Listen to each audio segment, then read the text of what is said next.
सर्वात प्रथम तर भोगीच्या तुम्हा सर्वांना खूप खूप शुभेच्छा. तर भोगीची भाजी करण्यासाठी मला चाकवतची भाजी तर काही भेटली नाही, पण जेवढं साहित्य भेटले तेवढं घेतलेलं मी. बटाणे घेतलेले, तीळ, इथं गाजर घेतलेले, इथं एक वांग घेतलं, एक बटाटा, एक टोमॅटो, पालकची भाजी, मेथीची भाजी आणि थोडासा घेवडा घेतलेला आहे आणि तीळ घेतलेले आहेत आपल्याला भाजीत टाकण्यासाठी. तर आता आहे ना भाजी तयार करून घेते मी. वाटण वगैरे करते, खोबऱ्याचं, तिळाचं, लसूण, अद्रक आणि कोथिंबीर त्याचं वाटण करते आणि भाजी करून घेते. त्याच्यानंतर मग दाखवते तुम्हाला झाल्यावर. आणि त्याचबरोबर बाजरीच्या भाकरी पण करणार आहे मी. करण्यासाठी आहे ना मी इथं लसूण, त्याचबरोबर अद्रक आणि खोबरं भाजून घेतलेले आणि तीळ आधीच भाजून घेतलेले आहेत. आता कांदा भाजायचा राहिलेला आहे आणि ह्या सगळ्या भाज्या आहेत ना मी आधी शिजवून घेणार आहे. या पद्धतीने आहे ना मी पहिल्यांदाच भाजी करते शिजवून. डायरेक्टली भाज्या म्हणजे फोडणी द्यायची टाकायची असंच आधी करत होते मी, आणि तसंच आमच्याकडे करतात पण त्याच पद्धतीने. असा मसाला तयार करून घेतलाय आणि इकडे भाज्या पण शिजलेल्या आहेत, तर भाजी टाकून घेते आता. तर आता भाकरी पण झालेल्या आहेत माझ्या. मस्त अशी तिळाची भाकर केलेली, नैवेद्य पण करून घेतलेले आहेत. तर आता नैवेद्य दाखवते आधी आणि नंतर मग जेवण करते. तर ही आता खेंगाटाची भाजी आहे ना तयार झालेली आहे माझी. मस्त अशी तरीदार आपली भोगीची भाजी झालेली आहे बघा. जास्त तिखटच करावी लागते कारण ह्याच्यामध्ये गाजर, बोर वगैरे असते त्याच्यामध्ये. आता नैवेद्य दाखवते आणि जेवण करते. तर अशा पद्धतीने मी पूजा केलेली आहे काल, म्हणजे आपल्या भोगीच्या दिवशीची ही पूजा आहे माझी. आता असताना आज आता दुसऱ्या दिवशी आता पुरणपोळीचा वगैरे नैवेद्य दाखवायचा आणि मग मंदिरामध्ये म्हणजे इथंच असणार आहे मी. आज आहे संक्रांत आणि आजचा मोसम बघा कसला डेंजर आहे इकडं. सूर्य तर नाहीच उगवलेला, असं सगळं धुकं धुकं पडलेलं आहे. नेमकं कचऱ्याची गाडी आली, त्याचा आवाज येत असेल तुम्हाला. आणि माझं आता सगळं म्हणजे पुरण वगैरे झालेले, पुरण वाटून झाले, डाळ शिजली आहे आणि आता पीठ मळून ठेवते. भात पण करून घेतलेला आहे मी आणि बाकीचा स्वयंपाक राहिला जो आहे तर झाल्यानंतर तुमच्याबरोबर शेअर करते. आणि काल तुम्हाला म्हणलं होतं मी खण भेटले तर त्याची पूजा वगैरे करणार आहे. सगळा स्वयंपाक झालेला आहे, तुम्हाला दाखवते एक एक करून. हे बघा, येळवण्याची आमटी झालेली, छान अशी तरेदार येळवण्याची आमटी झालेली. त्याचबरोबर इकडं आता गुळवणी केलेली मी आणि इकडे नैवेद्य पण भरून ठेवलेले आहे. आपल्याला खणाला दाखवायचं आहे, देवाला, तुळशीला. तर इथे छान अशा पोळ्या झालेल्या आहेत माझ्या. इथे झालेलं आहे भात आणि ह्याच्यामध्ये तळणाचं आहे सगळं साहित्य. आणि इकडच्या साईडला आहे ना साधी भजी करण्याच्या ऐवजी आहे ना पालक भजी केलेली आहेत.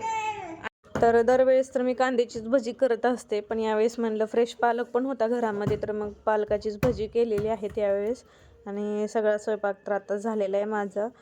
आणि आता हे पालक भजी आहे ना जसं लागेल तसं मग गरम गरम करते सर्वांसाठी आहे, म्हणजे गरम गरम खायच्या वेळेस. आता मी फक्त नैवेद्यासाठी एक घास काढला होता, म्हणलं मुलं पण खातील. नैवेद्य दाखवला, पूजा वगैरे करून घेतली. त्यानंतर फौजी ड्युटीवरून आले 3 वाजता, तर मग त्यांना हे ताट तयार करून दिलं होतं जेवणासाठी मी. तर संक्रांत हा सण म्हणजे खूप छान पद्धतीने आपल्या इकडे साजरा केला जातो महाराष्ट्रामध्ये. तर मी तर आता इकडे दिल्लीमध्ये आहे, तर इथं कोण म्हणजे शेजारी नाही पण महाराष्ट्राचा. आपल्या कॅम्पमध्ये असल्यानंतर कसं असतात कोणीतरी जोडीला करण्यासाठी. आता इथं मी घरीच वसते आणि आमच्या इकडे कशा पद्धतीने वसलं जातं ना, तर ते आता तुम्हाला मी इथं म्हणजे दाखवते. घरच्या घरीच विठ्ठल रुक्मिणीला मी वसणार आहे. जर गावाकडं असलं तर मग सगळ्यांसोबत विठ्ठल रुक्मिणीच्या मंदिरात जाता येतं. चला तर मी दाखवते. पाठवसे तेलाने सजन म्हणून वसा, रामाचं पाठवसे तेलाने सजन म्हणून वसा.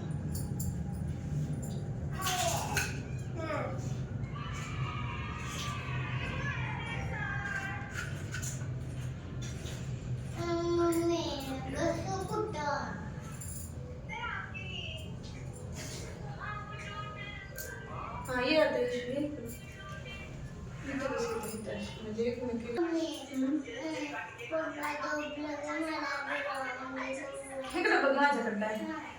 हा सण म्हणजे 3 दिवसाचा असतो. पहिल्या दिवशी भोगी, दुसऱ्या दिवशी संक्रांत आणि तिसऱ्या दिवशी किंक्रांत.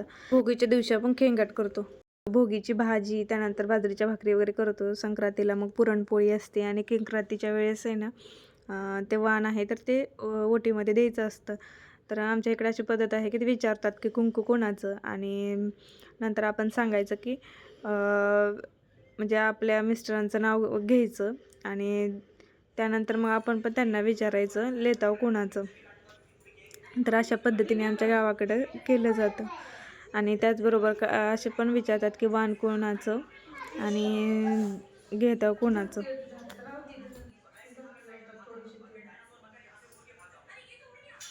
बाहेर असलो म्हणून आपणच आपल्या मुलांना सगळं शिकवलं पाहिजे.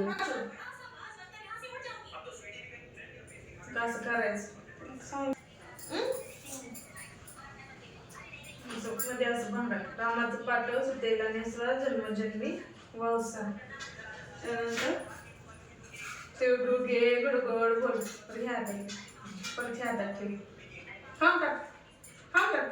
तर माझ्याच्याने जेवढं होते तेवढं मी ना इशूला सगळं शिकवत असते. म्हणजे आत्तापासूनच समजलं म्हणजे तिला पुढं लक्षात येईल.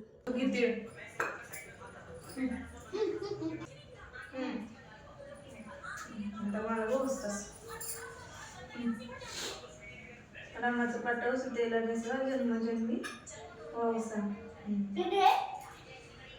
तिळगुळ तिळगुळ घ्या गोड गोड बोला म्हणायचं. तिळगुळ घ्या गोड गोड बोला. हर्षू ये इकडे बा. ये इकडे.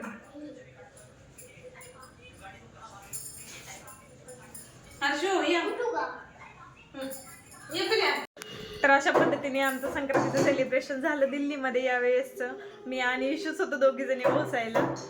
बघू नंतरच्या संक्रांतीला कधी गावाकडे जायला भेटता येते. आणि व्हिडिओ जर तुम्हाला आवडला तर नक्की लाईक करा, शेअर करा आणि चॅनलवर जर नवीन असाल तर सबस्क्राईब करायला पण विसरू नका. भेटूया आपण अशाच नवनवीन ब्लॉगमध्ये. तोपर्यंत बाय बाय सर्वांना.